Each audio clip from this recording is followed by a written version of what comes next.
আজ বানাবো থানকুনি পাতার পকোড়া। এই পকোড়া খেতে খুব ভালো লাগে, গরম গরম ভাতে দারুণ লাগে খেতে। বর্ষাকালে থানকুনি পাতা বাজারে অনেক পাওয়া যায়। প্রথমে আমি থানকুনি পাতাটাকে খুব ভালো করে ধুয়ে নিয়েছি আর ডালগুলোকে ছোট ছোট করে কেটে নিয়েছি আমি। আপনারা চাইলে ডাল শুদ্ধ এই পকোড়া বানাতে পারেন। তারপরে গ্রাইন্ডারে দিয়ে আমি ছোট ছোট কুচি কুচি করে নিয়েছি। এটাকে একদম মিহি পেস্ট না করলেই ভালো হয়।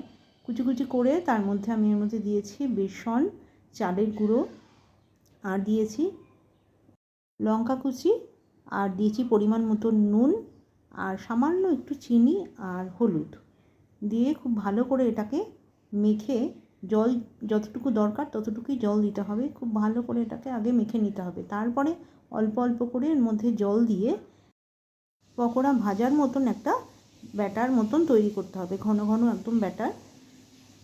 এটাকে মেখে আমি বেশ খানিকক্ষণ রেস্টে রেখে দিয়েছিলাম। রেস্টে রাখলে একটু ভালো হয়।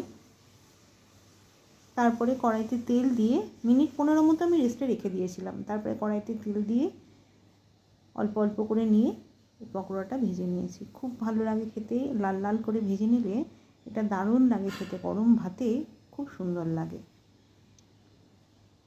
একবার হলেও এটা বাড়িতে একটু বানাবেন, খুব ভীষণ ভালো লাগে খেতে এটা। আর এটা বেসনের বদলে আপনারা মুসুর ডাল দিয়ে, মুসুর ডাল ভিজিয়ে আর চাল ভিজিয়ে সেটাকে বেটে এটাকে বানানো যেতে পারে, সেটাও খুব ভালো লাগে খেতে।